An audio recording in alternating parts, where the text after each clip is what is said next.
Hello my dear student, welcome again. तो हम लोग अपना सबसे पहला एक बेसिक सा पैटर्न प्रिंट करेंगे। कौन सा? Right angle star pattern. तो सबसे पहले मैं आपको ये बता दूं कि कोई भी अगर हमें पैटर्न प्रिंट करना हो तो हमें कुछ स्टेप्स होते हैं, उन्हीं को फॉलो करना होता है और उन्हीं स्टेप के वजह से हम किसी भी टाइप का पैटर्न प्रिंट कर सकते हैं इजीली। स्टार्टिंग में आपको प्रैक्टिस करना होगा, जैसे जैसे आपका प्रैक्टिस अच्छी हो जाएगी फिर ये स्टेप आपको बहुत आसान लगने लगेंगे। तो आपको सबसे पहले क्या करना, कोई भी प्रिंट पैटर्न प्रिंट करना हो तो आपको सबसे पहले उसका एक टेबल स्ट्रक्चर बना लेना है। आप ये स्टेप यहां पर लिखेंगे, क्या बनाना है आपको? Table structure. ओके। दूसरे स्टेप में क्या करना है, आपको ये फाइंड करना है कितने उसमें रो हैं और कितने कॉलम हैं। ओके। और थर्ड स्टेप में हमें करना है इन रो और कॉलम के बीच में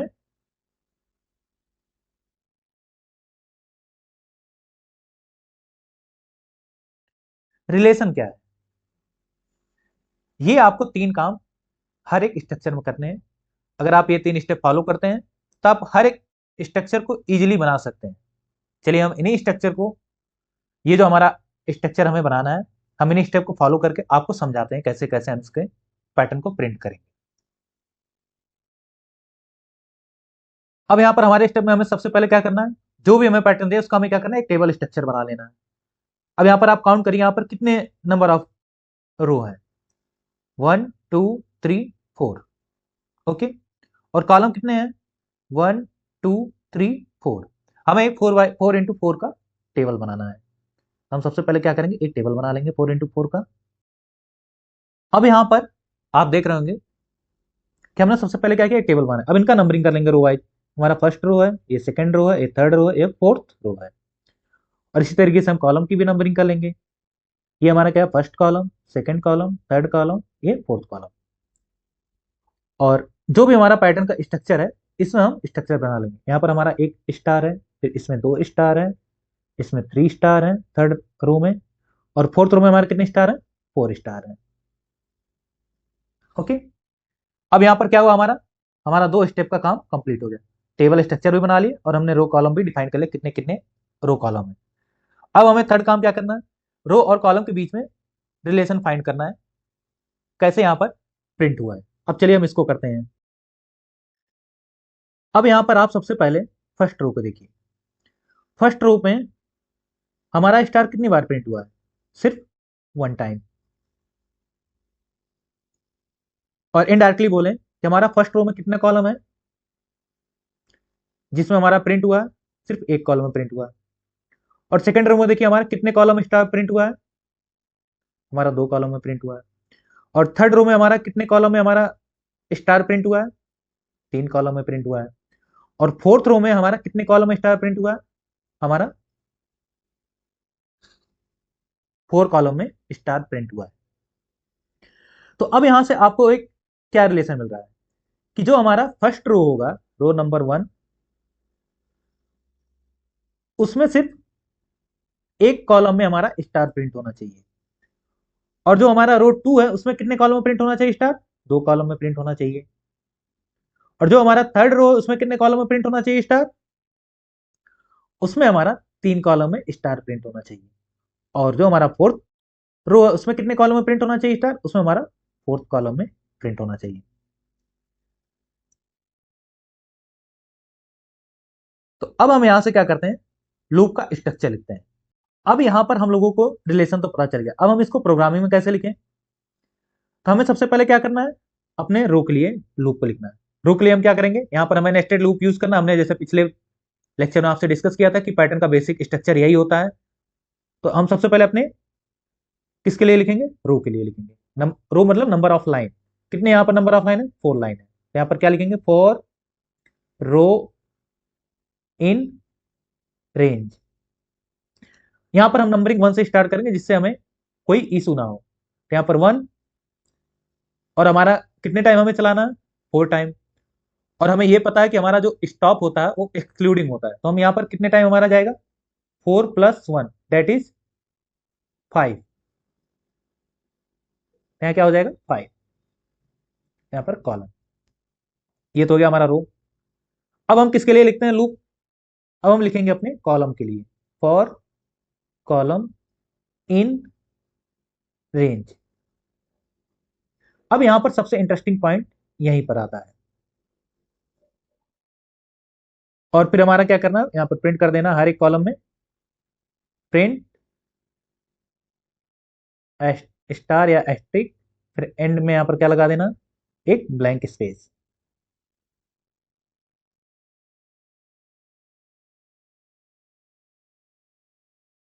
और उसके बाद हमने स्ट्रक्चर में क्या बताया था कि ये जब फॉर लूप एंड हो हमारा, उसके बाद क्या हो, हर लाइन में एक न्यू लाइन प्रिंट हो जाती है। यहां पर क्या ले देंगे, इसी में प्रिंट, बस। अब यहां पर आप देख रहे होंगे, अब यहां पर हमने क्या, यहां पर हमें लिखना रेंज में हम यहां पर क्या लिखें कि ये हमारा जो कॉलम है हर रो में इसी रिलेशन के अकॉर्डिंग ही प्रिंट करे। तो अब यहां पर आप एक चीज नोटिस कर रहे होंगे, मान लीजिए जिस सिनारियो में हमारा रो की वैल्यू 1 है, नंबर ऑफ रो फर्स्ट है, क्या उसी में हमारा कॉलम, कॉलम किस कॉलम में प्रिंट हो रहा है, हमारा फर्स्ट कॉलम में प्रिंट हो रहा है, मतलब सिर्फ एक टाइम प्रिंट हो रहा है। ओके। और जिस सिनारियो में हमारा नंबर ऑफ रो 2 है, उसमें क्या हो रहा है, हमारा स्टार दो कॉलम में प्रिंट हो रहा है, या फिर मैं बोलूं हमारा जो लूप है उस रो में दो टाइम चल रहा है कॉलम के लिए। और जिस सिनारियो में हमारा रो की वैल्यू 3 है, उसमें कितना हमारा प्रिंट हो रहा है, 3 कॉलम प्रिंट हो रहा है। इसका मतलब क्या हुआ कि जब हमारा रो 3 होगा, उस समय हमारा फॉर लूप जो कॉलम के लिए हो 3 टाइम चलना चाहिए। और जब हमारे रो की वैल्यू 4 हो जाएगी, तो उस समय हमारे कॉलम कितने टाइम चल रहा है, कॉलम कितना आ रहा है इसमें, फोर्थ कॉलम में हमारा प्रिंट हो रहा है स्टार। क्या आप एक चीज यहां से नोटिस कर पा रहे हैं कि जितना नंबर ऑफ रो है, उस रो में सिर्फ उतने ही कॉलम में हमारा स्टार प्रिंट हो रहा है। जैसे अगर फर्स्ट रो में देखें तो हमारा सिर्फ एक कॉलम में प्रिंट हो रहा है, सेकंड रो में देखें तो हमारा सिर्फ दो कॉलम में प्रिंट हो रहा है, थर्ड रो में देखें तो हमारा सिर्फ तीन कॉलम में प्रिंट हो रहा है, और फोर्थ रो में हमारा सिर्फ फोर्थ कॉलम में प्रिंट हो रहा है। तो इसका मतलब कि हमारा हर एक रो में हमारा कॉलम वाला फॉर लूप उतना ही चलना चाहिए जितना कि उस रो का नंबर है। तो अगर मैं यहां पर लिख दूं रो, ओके, क्या ये हमारा लूप कंप्लीट हो गया, क्या ये हमारा प्रिंट कर देगा, बिल्कुल प्रिंट कर देगा। चलिए हम इसको आपको जुपिटर लैब में करके दिखाते हैं। अब आप यहां पर देखिए, हमने जो प्रोग्राम डिस्कस किया हमने वही प्रोग्राम यहां पर लिखा। हमें क्या प्रिंट करना था, हमें राइट एंगल ट्रायंगल प्रिंट करना था स्टार पैटर्न, वो भी सिर्फ फोर्थ रो तक। देखिए हमारा आउटपुट क्या आता है, हमारा आउटपुट जो भी हमें चाहिए था वो आउटपुट आ गया। अब यहां पर क्या था, ये जो हमारा प्रोग्राम था ये सिर्फ किसके लिए था, एक फिक्स स्ट्रक्चर के लिए। क्या यहां पर हम यूजर से इनपुट ले रहे हैं कि हमें इतना नंबर ऑफ रो चाहिए, नहीं। चलिए हम इसी प्रोग्राम को कन्वर्ट करते हैं किसमें, जहां हम यूजर से पूछेंगे आपको कितने नंबर ऑफ रो में राइट एंगल ट्रायंगल प्रिंट करना है। तो यहां पर हम क्या करेंगे, simple n equal to int, इसको क्योंकि हमें कन्वर्ट करना होगा इंटीजर में, क्योंकि हमें इनपुट किस में देता है, स्ट्रिंग रिटर्न करता है। यहां पर लिखेंगे इनपुट और यूजर को मैसेज देंगे, क्या मैसेज देंगे, इंटर द नंबर ऑफ रो। ये यूजर को मैसेज जाएगा। उसके बाद क्या करना है, यही प्रोग्राम जो हमने आपसे डिस्कस किया वही सेम प्रोग्राम यहां पर रख देना है। लेकिन यहां पर हमें थोड़ा सा चेंज करना होगा, कहां पर, यहां पर हमने फिक्स कर दिया, तो यहां पर हम क्या लिख देंगे, 5 की जगह पे। यहां पर हम कितने नंबर ऑफ रो के लिए प्रिंट करेंगे, 4, तो यहां पर क्या आया था 5। तो जब यहाँ n नंबर ऑफ रो के लिए प्रिंट करेंगे तो यहां पर क्या लिखा जाएगा, n प्लस 1। अब यहां पर आप देखिए हमारा यूजर डिफाइंड प्रोग्राम बन गया, जहां हम यूजर से इनपुट लेंगे और हमारा प्रोग्राम रन होगा। देखिए इसको रन करते हैं, तो हम सबसे पहले क्या करेंगे, 4 के लिए ही प्रिंट करते हैं। देखिए हमारा क्या आउटपुट आता है, देखिए सेम आ गया वही आउटपुट जो हमने ऊपर प्रिंट किया था। ये तो हो गया हमारा राइट एंगल ट्रायंगल का एक स्ट्रक्चर। अब इसी में हम लोगों से क्या होता है, इसी का इन्वर्टेड स्ट्रक्चर पूछ लेता कभी कभी प्रोग्राम में। चलिए हम उसको भी करके आपको दिखाते हैं। अब यहां पर देखिए आपको क्या करना है, वही स्ट्रक्चर आप इन्वर्टेड फॉर्म में इसको प्रिंट करना है। यहां पर क्या है सिनारियो में, यहां आप देख रहे होंगे हमारा जो फर्स्ट नंबर ऑफ रो है उसमें कितने स्टार प्रिंट करने हैं, हमें 4 स्टार प्रिंट करने हैं। और जो हमारा सेकंड नंबर ऑफ रो है उसमें कितने स्टार प्रिंट करने हैं, उसमें हमें 3 स्टार प्रिंट करने हैं। जो हमारा थर्ड रो है उसमें कितने स्टार प्रिंट करने हैं, हमें 2 प्रिंट करने हैं। और जो हमारा फोर्थ है उसमें कितने करने हैं, हमें 1 स्टार प्रिंट करने हैं। अब इसका भी स्ट्रक्चर सेम होगा, बस थोड़ा सा लॉजिक में चेंज होगा। चलिए हम आपको दिखाते हैं कहां लॉजिक में चेंज होगा। जिससे यहां आप देख पा रहे होंगे, ये जो हमारा प्रोग्राम है ये हमारा नॉर्मल राइट एंगल ट्रायंगल का पैटर्न प्रिंट करता था। अब हमें क्या करना है, इसी के इन्वर्टर में प्रिंट करना है। तो यहां पर भी यही स्ट्रक्चर सेम होगा, बस हमें यहां पर चेंजेस कहां पर करने होंगे, हमें सिर्फ चेंजेस यहां पर करने होंगे हमारे रो में जो हमने रेंज में वैल्यू ले रखे हैं। अब देखिए यहां पर हमें क्या करना होगा, आइए आपको दिखाते हैं।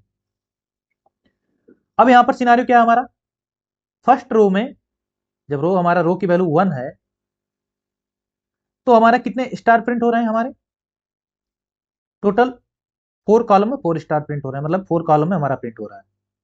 जब हमारे रो की वैल्यू 2 है तब उसमें कितने प्रिंट हो रहा है, उसमें 3 कॉलम में प्रिंट हो रहा है। और जब हमारे रो की वैल्यू 3 है तब कितने में प्रिंट हो रहा है हमारा, तब हमारा 2 कॉलम में प्रिंट हो रहा है। और जब हमारा रो की वैल्यू 4 है तब कितने कॉलम में प्रिंट हो रहा है, तब ये प्रिंट हो रहा है हमारा सिर्फ 1 कॉलम में। तो यहां पर आप देख पा रहे होंगे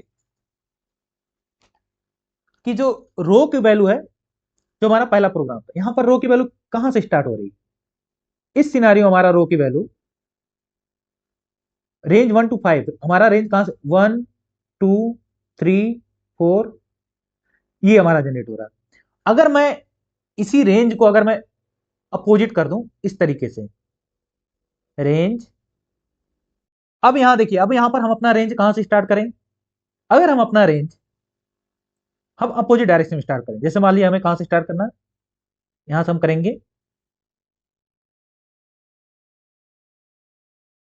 4 to 0 और एक एक स्टेप पीछे आते हैं, तो हमारा रेंज कहां से स्टार्ट होगा, 4 3 2 1, क्योंकि 0 पे हमारा स्टॉप हो जाएगा। 0 क्या होता है, एक्सक्लूडिंग होता है, तो हमारा 4 3 2 आ जाएगा। तो अब यहां पर आप देखिए क्या होगा, तो अब यहां आप देखिए हमें क्या करना है, अपने लॉजिक को, जो हमारा आउटर लूप है उसका लॉजिक में थोड़ा सा चेंज कर देंगे। इससे क्या होगा, इससे ये होगा हमारा फर्स्ट लूप, फर्स्ट रो के लिए हमारा जो इनर लूप है कॉलम वाला, ये 4 टाइम चलेगा। और फिर जब सेकंड रो के केस में आएगा तो ये हमारा इनर लूप कितने टाइम चलेगा, थर्ड टाइम चलेगा, 3 टाइम। और जब हमारा थर्ड रो के लिए आएगा थर्ड आइटरेशन में, तब कितने टाइम चलेगा, ये हमारा कॉलम वाला लूप सिर्फ 2 टाइम चलेगा। और जब हमारा फोर्थ रो आएगा तो उस समय हमारा कॉलम वाला लूप कितने टाइम चलेगा, सिर्फ 1 टाइम चलेगा। तो यहां पर भी हमारा वही सेम स्ट्रक्चर फॉलो हुआ जो हमने आपको स्टेप बताया था। हमें क्या करना था, सबसे पहले टेबल स्ट्रक्चर बनाना था, उसमें नंबर ऑफ रो और कॉलम जो भी हैं उन्हें फाइंड करना था, और फिर रो और कॉलम के बीच में क्या रिलेशन है। जैसे यहाँ पर हमारा फर्स्ट रो में हमारा कॉलम कितनी बार चल रहा है, हमारा हमारे कितने कॉलम में प्रिंट हो रहा है, 4 टाइम है फर्स्ट रो में। सेकंड रो में कितने टाइम प्रिंट हो रहा है, 3 टाइम। थर्ड रो में कितने टाइम प्रिंट हो रहा है, 2 टाइम। और फोर्थ रो में हमारा कितने टाइम प्रिंट हो रहा है, 1 टाइम। तो यही था हमारा रिलेशन। चलिए हम इसी प्रोग्राम को आपको रन करके सिस्टम में दिखाते हैं, आपको और क्लियर हो जाएगा। तो हमारा यही प्रोग्राम है जिसमें हमें क्या करना है, inverted right angle triangle print करना है, किसके लिए, 4 नंबर ऑफ रो के लिए। चलिए हम इसको एग्जीक्यूट करते हैं। अब देखिए यहाँ पर हमारा inverted right angle triangle star pattern print हो गया। अब सेम इस यहां भी हमने क्या किया था, ये एक फिक्स नंबर ऑफ रो के लिए था, लेकिन अगर हमें यूजर से इनपुट लेना हो, उसके हेल्प से करना, तब क्या करेंगे, तो यहां पर हमें थोड़ा सा चेंज करना होगा। सबसे पहले हमें एक इनपुट फंक्शन लिखना होगा इनपुट लेने के लिए। तो हमने इनपुट यहां पर ले लिया। अब उसके बाद क्या करेंगे, यही प्रोग्राम यहां पर यूज करेंगे, बस थोड़ा सा यहाँ पर हमने जो 4 लिखा है, यहाँ पर सीधे हम सिर्फ एन लिख देंगे। देखिए ये देखिए यहाँ पर जो हमारा 4 है, यहाँ पर सिर्फ क्या करना है हमें, n लिख देना है, n नंबर ऑफ इनपुट, और फिर हमारा सेम यहाँ पर चलेगा। देखिए कितने के लिए हमें करना है, मान लीजिए 4 के लिए करना है, कितना हो जाएगा, देखिए सेम स्ट्रक्चर आ गया। अगर हम इसे और स्ट्रक्चर के लिए करना हो, मान लीजिए हम इसको दोबारा एग्जीक्यूट करेंगे, हमें कितने के लिए करना, मान लीजिए हम यहाँ पर डालते हैं 10, तब क्या हो गया, देखिए हमारा 10 रो के लिए हमारा प्रिंट हो गया। तो ये था हमारा राइट एंगल टेंगर, नॉर्मल में भी और इन्वर्टेड में भी। आप इनका प्रैक्टिस जरूर करिएगा, क्योंकि ये आपके एग्जाम में आते हैं।